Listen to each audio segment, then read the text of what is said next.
My name is Angela Rose, I'm the chair, and we will proceed through our agenda tonight in the order in which the items are listed. The first item on our agenda is ZP 26-212 Intervale Avenue, Burlington Housing Authority. A request to close and expand existing daycare capacity by 2 children. Is the applicant here? And we have the applicant online, JJ. Okay. Yes. And so, is anyone else here to speak on this? This is marked on our consent agenda item. Nobody? Anybody online? Kelly Newell is online from Champlain Valley Head Start. Yeah, thank you, Kelly. Have you seen the staff report? I have Any issues or concerns with that? none at all. Since it's not, anybody on the board object to treating this on consent? So for ZP 26-141, I move that we approve the application and adopt staff's findings and recommendations. Second. Caitlin seconds. Question, all those in favor? All right, have fun with 2 Wonderful. kids. Thank you very much for your support. 2 more kids, right? Not just 2 kids. Not just 2 children, no. Okay, next item on our agenda, we had 88 Lafountain Street, Michael Alvanos, appeal of administrative denial. That the applicant has made a deferral request. Is anyone here for that application? No, it's the May 19th that they requested. Yep, requested deferral of May 19th. Yeah. Is that you? Is your deferral meaning 88 Lafountain Street, the applicant would like to have that be heard on May 19th due to their conflicting schedule. Oh, Are you here to speak on this one? I am against it. Okay. Do you have any issue with May 19th coming to present then? I guess not. Okay. Then I move that we defer this to May 19th development report. I don't think we need a Jeff seconds. Second, all those in favor? Aye. See you in 2 weeks. All right. Next on our agenda item is 51 Elmwood Avenue. Second 1-year extension for emergency shelter, including 30 shelter pods, community resource center, and bathhouse. Is the applicant here? Yes. Jeff Hughes, still quote. Can I get you and anyone else who would like to speak on this application to raise your right hand? Do you swear the testimony you're about to give is true and correct under the pains and penalties of perjury? Right. So, as Scott reminds us, this is our review is limited by 24 VSA 4413, which means we have limited ability to regulate the daily or seasonal hours of emergency shelters and the operations. So this request, Scott, as I understand it, is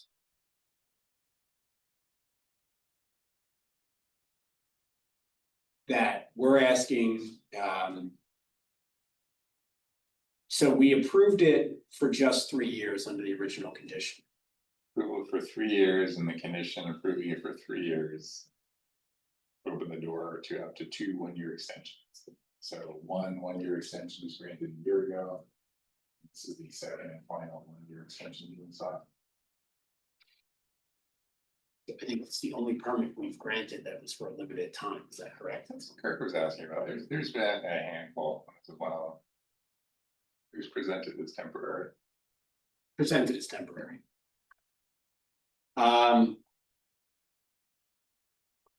We didn't ask for any conditions. Well, actually, I don't recall asking for any specific conditions with approvals, right? We didn't say you have to come in and do X, Y, Z. There were conditions with the original approval that were met. There were no requested changes with this time extension, shows just a time extension. All right, applicant, are there any changes to the existing operations? Any additional people, any additional hours, any Just additional? adding additional, just want to add that last and second panel here.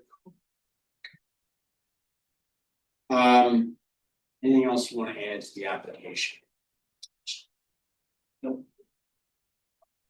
I know some people are here to speak on it, and I'd like to give them an opportunity. Our review is somewhat limited. This is an extension of something we've already approved, so I do want to hear from folks in the audience, if you will. Gentleman with the hat had his hand up, it's closest. Why don't you introduce yourself, tell us where you live, and tell us what you want to say about it. My name is Andrew Sturgeon. I live on the Decker block on Church Street. I park in the Decker Towers parking lot. Got great respect for Michael Money and all the housing authorities we have here. Steve Murray is a good friend of mine. And Steve Murray has become a mentor and friend. And years ago when we first met, he said that, you know, I get burned out. Probably once a month. I work on the streets of Burlington as the downtown ambassador for the business district. I work with people who are severely addicted and homeless, and criminality is a function of addiction. I know very few homeless people who are not addicted, less than I can count on one hand. And Steve Murray told me that Andrew, you can't fix it. You know, this is in a moment of vulnerability, and I was burned out and crying in his office, and he said, Andrew, you can't fix it. You're dealing with something that's smaller than a grain of salt in your hand. It has the power to dissolve the bond between a mother and her child immediately. And that quote stuck with me and remains true. It's been 5 years since I've sort of done this work, and he's extremely correct. And then a year or two later, he said something on the news that he was blasted for. And he still is sort of coming out of the muck of, you know, saying this. And he said Burlington doesn't have a Decker Towers problem. Burlington has an opiate problem. And even the residents, myself, I live next door to Decker, we have worked our butts off getting that block into a livable, beautiful block that it is today. But 3 or 4 years ago, it was an absolute war zone. And when I say war zone, that's not an exaggeration. It was unsafe to be there. And he was blasted for saying that Burlington doesn't have a Decker Towers problem, Burlington has an opiate problem. I would argue that that phrase remains true today. And it's no longer an opiate problem, it's a drug problem, it's a drug crisis. There are certain city councilors that would reject what I'm saying right now, that we allow fentanyl in our community. We certainly do allow fentanyl in our community. There's no consequence for using fentanyl. There are nonprofit leaders that I work closely with who have admitted that our community has somehow eliminated judicial intervention from the process of recovery. And most people in recovery admit that judicial intervention, some sort of jail time or interaction with the judiciary, often satisfies the bottom of their recovery, and then they swing back up. We have eliminated a lot of that process in our community, unfortunately, which keeps addicted people addicted. I know most of the people who have gone through the PODS program on Elmwood. By most, I'm guessing 50 to 90%. I am pro housing everyone. I think that criminals deserve housing just as much as non-criminals. I think that people who are addicted deserve housing just as much as anybody in this room, whether they have been addicted or not, at any stage of their recovery. I would argue that Steve Murray's quote applies to the pods. Burlington does not have a pod problem, which, by the way, Elmwood and Pearl is the hottest spot right now in the city. We've gone from my block, the Decker block, to City Hall Park, Gould Street, the library, back to City Hall Park, Center Street, and now most recently it is at Pearl and Elmwood. There are 9 known crack houses to me. We shut one down at 25 Elmwood. It was shut down about 2 weeks ago, so that leaves 8 within 3 blocks of the pods. I believe that people who are at the state in their lives where they're willing to make the most difficult decisions in their lives to turn their lives around by becoming sober, following a path of good decisions. You know, sometimes they're motivated by seeing their kids again, who they haven't seen in 10+ years, or their families, because they've been homeless and addicted for that long. And the place that our community has decided to put them is at the hottest spot in our state, where fentanyl is surrounding them, criminality is surrounding them. And it's heartbreaking to watch the residents that have worked so hard to get this limited housing that our community has approved for them. Yet we've put it in the most difficult place to succeed. So the failure rate is very high. Again, I'll say again, I'm pro housing people. I think the geographic location of the pods combined with the current judicial interpretation of addiction is providing for a success rate that is dismal. According to 7 days, we've graduated 20 people from the pods. I don't know if that includes the 2 people who have overdosed and died. I don't know if that's 18 or 20. If it is 20, and when I say overdosed and died, we had one graduate of the pods who moved next door to the McKinsey house, who died in his apartment 2 months ago after operating a crack house out of his apartment for a year. McKinsey house, the O'Brien brothers had to hire private security for 6 months at a rate that, you know, probably put them in the red to secure the rest of the building. And he died, and he was a graduate of the pods. If we did indeed succeed in housing 20 people, assuming that's not 19 or 18, given the 2 that have died, we've spent, I think, 5.6 million housing 20 people. So, and that's on assuming it's not 18. I think that's like $300 and some thousand per individual. And if you would give me $300,000 to house one person, I would jump through as many hoops as you want, and I would succeed at that. But I don't think that's a good rate of success. And this is not a Champlain Housing Trust issue. This is not a Michael Monty issue or a leadership issue. It's not a pod issue. It's the fact that we allow fentanyl in our community, making it difficult. Back to Steve Murray's first quote, Andrew, you can't fix it. You're dealing with a substance smaller than a grain of salt that has the ability to dissolve the bond between a mother and her child immediately. And that is more important than any housing you could possibly offer to somebody in recovery. So I hope you make the right decisions, and I'll be here along for the ride, but whatever choice you make, I'll be downtown tomorrow. Thanks for all you being here. Yeah.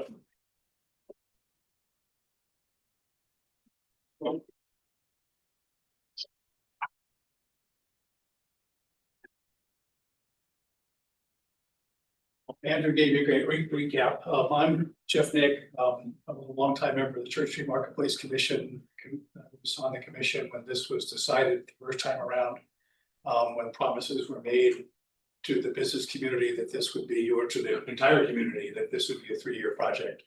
And so we feel like we've been misled by the city. Andrew's made some great points that this location, given its proximity to all of the drugs, the needles are on Clark Street. That's a block away. We're not helping them. We try to explain this to the city.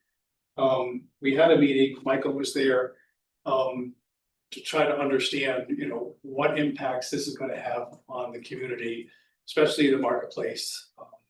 What's going to happen when the drug dealers show up, which they have. And we're trying to help people get housing first. But we've forgotten that without getting rid of the drugs, this is going to be a failure. It's really not working, as Andrew pointed out. I had and this is one thing, this is the city's old plan, Burlington BTV, put together with some of us in the room.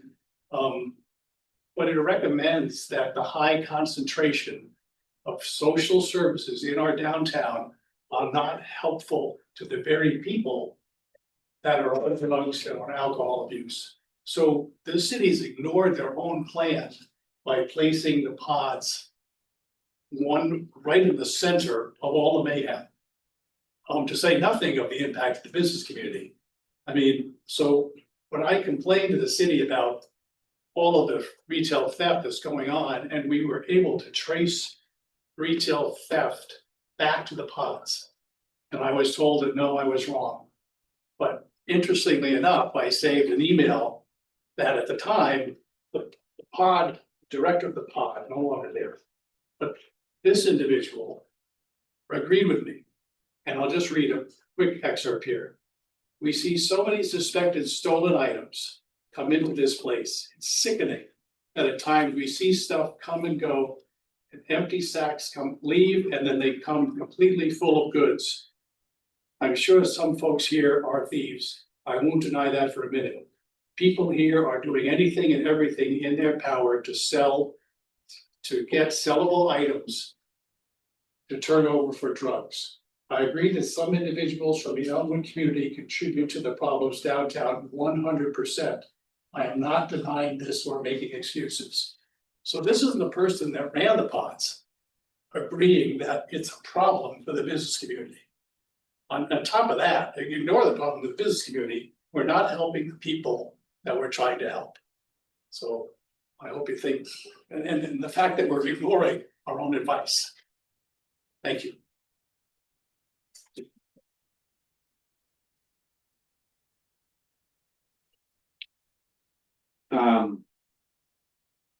Obviously, I want to give the applicant a chance to speak, but I do have a couple of questions to follow up with that.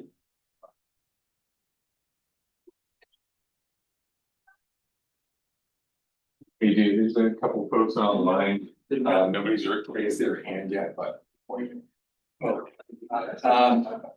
Is there anyone online who wants to speak on this application? So raise your hand, please. Alright, well, we don't have any hands, we have folks just listening in, I guess. Okay. The gentleman in the green shirt, I didn't swear you in earlier. Okay.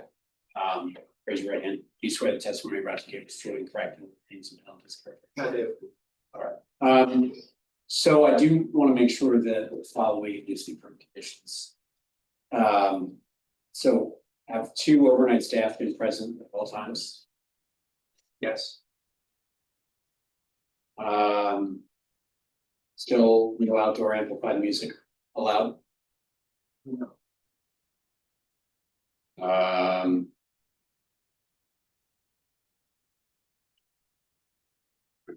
And I know when this first came up, there was a question about an operational management plan. There's an operational management plan in effect that provides contact information. Certainly, you can contact City Champlain Housing Trust for any questions about the operations. Is there, what was specific to the operational management plan and what the new law states, is something that's interesting, I think, to hear from you all in terms of how much of that operational management plan you can now regulate or not regulate. We're open to continue to have discussions about what's appropriate, but also at the same point, we have an existing permit with an operational management plan that we're continuing, and we want to go for an additional year, so. No, I understand that. My question was because when we granted this originally, the condition was the applicant must submit an operational management plan for the facility, including content information for public use in the event of problems related to the emergency shelter. That was submitted. That was submitted, right? Yeah. And I want to make sure that that remains in effect. Yes.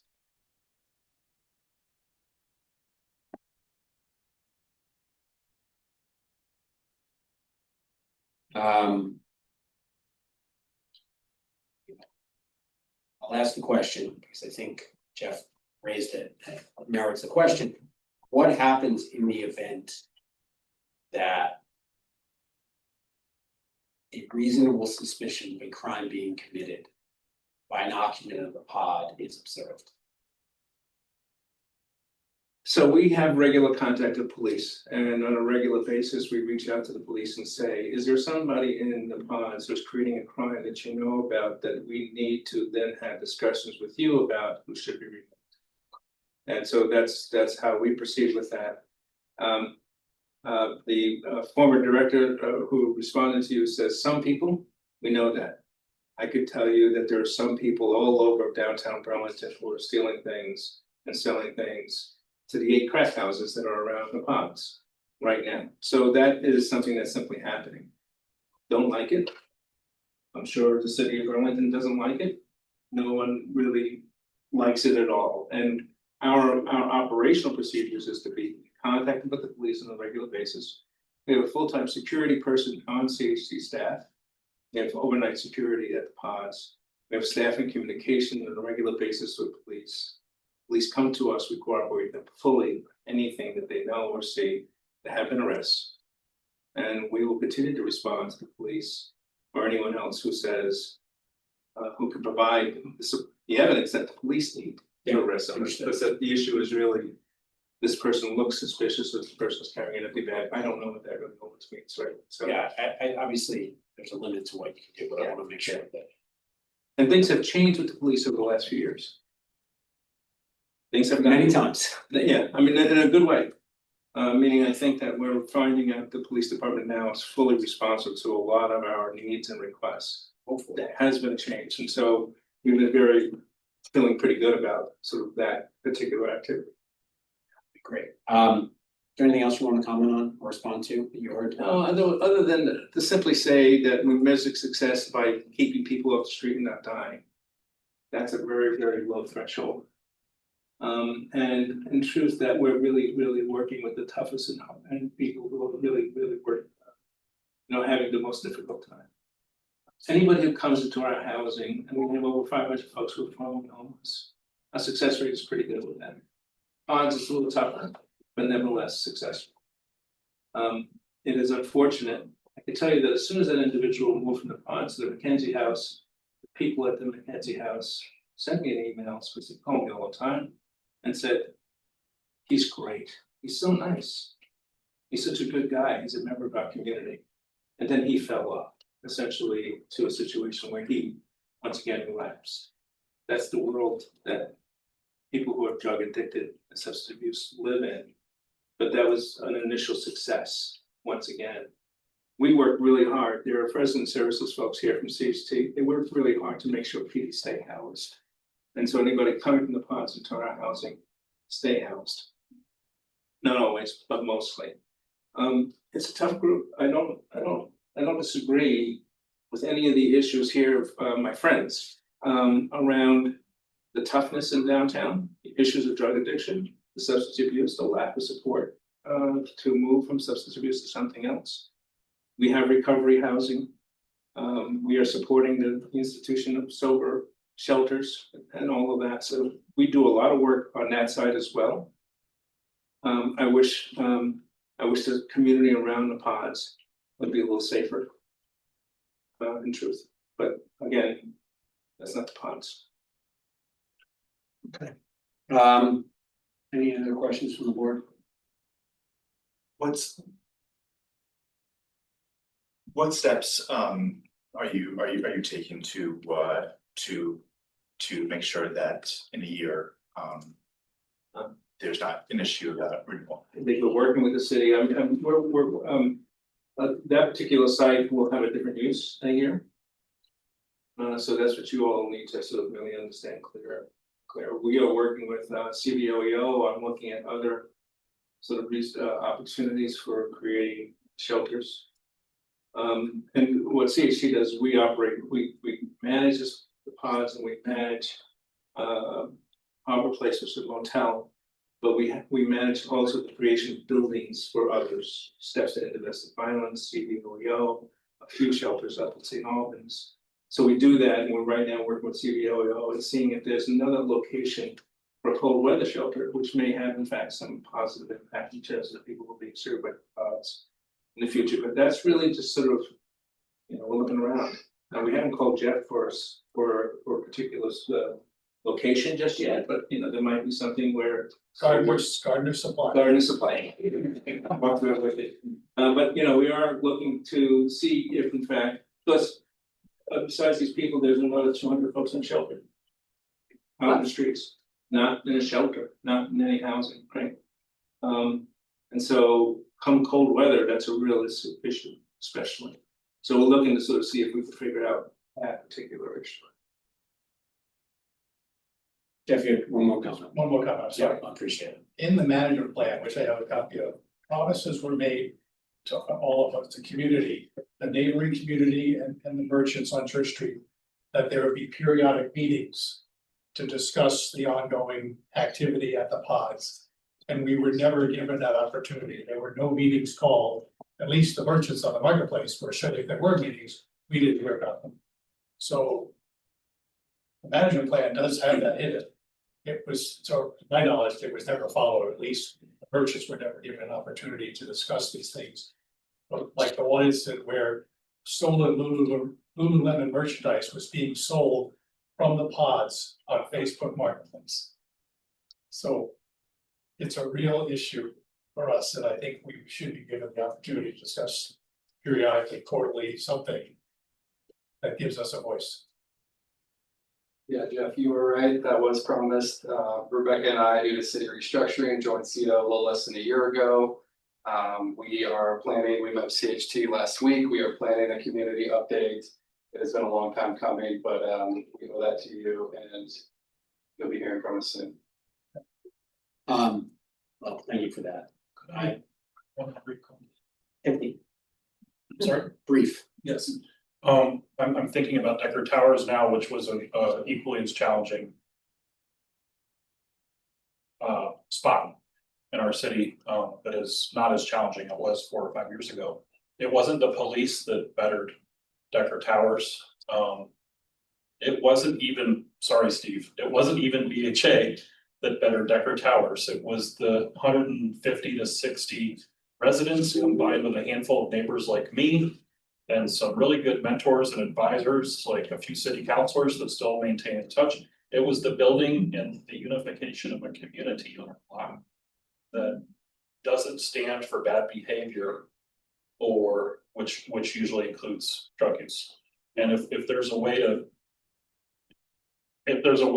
somehow build that sort of community which remains glowing on the Decker block, that's what repelled the bad behavior. And that just came to mind. Thank you. I appreciate it. Speak on it. With that, I think you said, can I respond very briefly? okay, I don't have to. I would not. With that, I will close the public hearing. Okay. Thank you. We'll deliberate on this tonight. Thank you. Next item on our agenda is 118 Dale Road. Applicant Gould, proposed establishment of a spa home occupation. You're gonna take the application.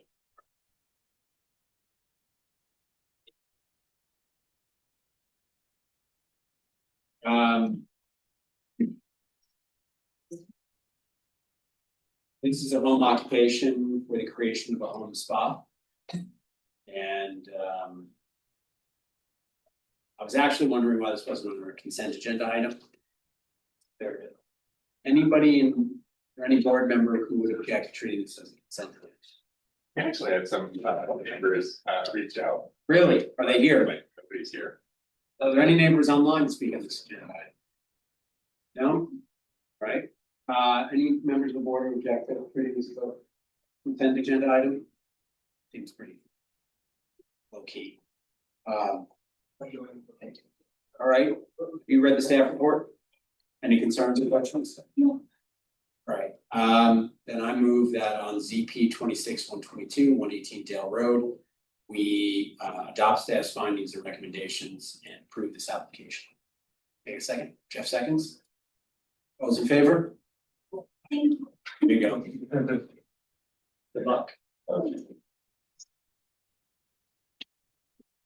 The other item on our agenda is 180 and 266 Queen City Park Road, ZP 2667, ZP 2668.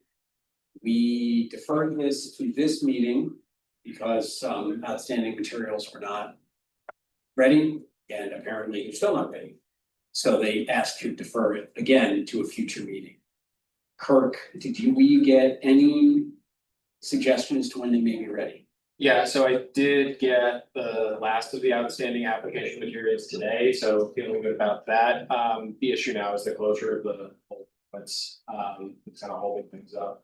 Can they do that by the first meeting in June? I can't say that with 100% confidence. Let's do it to the second meeting in June. That work?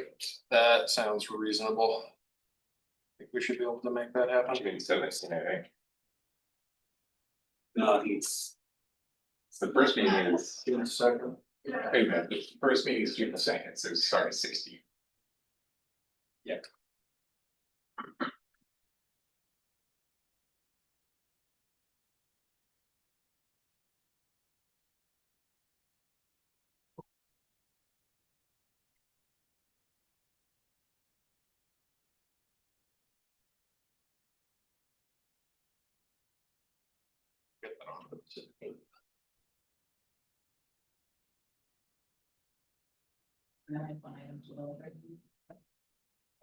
Yeah, so.